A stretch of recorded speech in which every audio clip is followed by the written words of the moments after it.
¿Cómo hacemos el diagnóstico de un paciente que tiene esta enfermedad? Bueno, pues de nuevo vamos a encontrarnos con que necesitamos una serie de criterios para el diagnóstico de la enfermedad.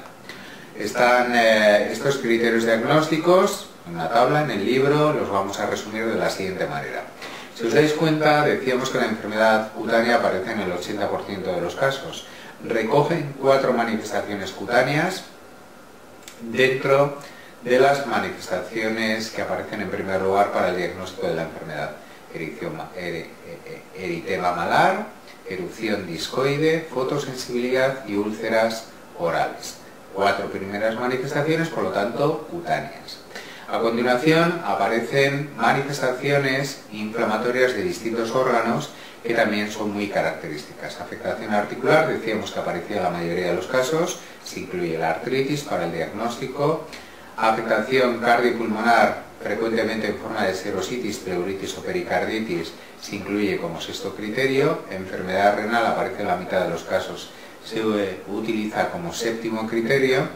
Y dentro de la enfermedad neurológica se incluye solo cuando aparece psicosis o la aparición de convulsiones.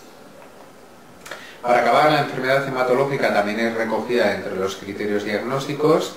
Veíamos que la enfermedad hematológica es muy habitual, aparece más del 80% de los casos y se recogen las citopenias más importantes: anemia hemolítica autoinmune, leucopenia, linfopenia o trombopenia. Los dos últimos criterios, el criterio 10 y 11, ya son criterios propiamente de laboratorio inmunológicos.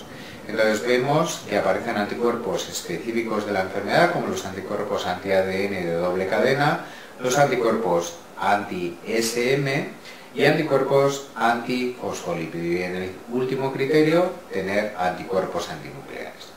Bien, para poder establecer el diagnóstico de la enfermedad, se suele exigir, es necesaria la presencia de al menos 4 de los criterios que acabamos de comentar.